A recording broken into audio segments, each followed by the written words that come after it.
Assalomu alaykum azizlar, kanalimni ko'rib turganimdan bari xursandman. Sizlar bilan esa har doimdek men bag'ridanizlar. Bugungi temamiz yana taksi sohasida bo'ladi.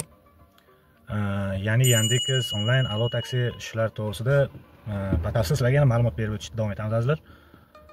Yandexda men kecha qanday ishlashlarini, arzonligini hammasini aytib o'tdim.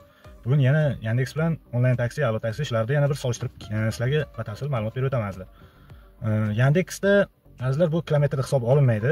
Yandexda zakaz qilsangiz, misol uchun sherdan Sarasogaga, misol Emsodan Sarasoga necha minutga borishingiz yoki Emsodan Denoga necha minutda borishingiz, qaysi yo'llar bilan borishingiz hisobga olinib narx chiqarib beradi. Alo taksida unday emas, onlayn taksida ham unday emas. Ikkovi ham sodda programma, ya'ni ular kilometrni hisoblab ketadi. Hozirgi kunda 3,5 ming so'm kilometrni hisoblasa, vaqtni hisobga olmaydi. Yandex 10 minutlik joyga 15 ming so'm qo'ysa, onlayn taksi o'sha 10 minutlik joyga kilometrga qarab yozib boradi. Ya'ni o'sha 10 minutlik joyga siz 15 minut, 20 minutda borishingiz mumkin. Yandex o'sha sizni ketadigan vaqtingizga qarab narx qo'yib beradi. Ya'ni minuti 3 ming so'm deylik, 10 minutga 30 ming so'm. Onlayn taksida kilometr u probka bo'ladimi, yo'l boshqa bo'ladimi, aylanib o'tasizmi, promoy o'tasizmi, o'sha yurgan kilometringizni hisoblab boradi. Shuni hisobdan azizlar. Bu yerda Yandexda plusi bor. Yandex ya'ni probka bo'lsa, ana shu 10 minutlik joyga 15 minutda yetib boradigan bo'lsangiz, o'sha 15 minutlik pulni hisoblab chiqaradi. Ya'ni 45 ming so'm.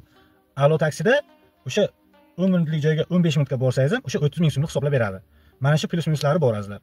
Keyin yo'lda to'xtab o'tishda Yandex taksida обязательный точка ko'rsatiladi, ya'ni sherga to'xtashimiz kerak. Bu promoy yo'limiz bo'lgan taqdirda ham, misol uchun Emsodan Sarasoga borayotganingizda hokimiyatga to'xtash kerakmi? Bu yerga bitta точка qo'yilishi kerak. Ya'ni sizda to'xtab, ya'ni passajirda tushirib ketganingizcha bo'lgan vaqtingizni ham Yandex hisobga oladi. Shu точкani ko'rsatmasangiz, ya'ni bir to'xtab o'tish. Bu siz dogovorni buzgan hisoblanasiz. O'shani hisobdan ham papicherga to'xtab o'taylik degan narsa mana bu onlayn taksida bo'ladi, alo taksida bo'ladi, lekin Yandex taksida mumkin emas bu narsalar. Shu narsalarni ham hisobga olishlaringizni so'rab qolardim. Hozir bir daqiqa. Alo. Lavay. Ha, olib kelib qo'ydim opa.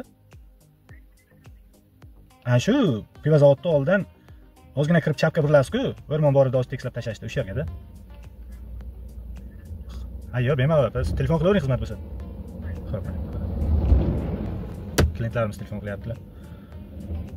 Mana shu narsalardan Yandex bilan onlayn taksini solishtirganda Yandex taksi ustun. Ya'ni voditelni vaqtidan kelib chiqqan holda. Hozir biz 2 minut, 3 minutda olib borib qo'yapmiz chopirlarni. Klientlarni probka yo'q, yo'l yaqin masofa bo'lganligi uchun o'sha 2 minutlik joyga 5 ming so'm yoki 6 ming so'm bilan yopyapti. Bu klientlar tomonidan yaxshi narx. Klient oldiga borish ham besplatniy, bu ham bir tomonlama yaxshi klientlarga, lekin shopirlarga keladigan bo'lsak, o'sha klient oldiga borib, klient arzimaydigan joyga borishi bu nito. Bu nito.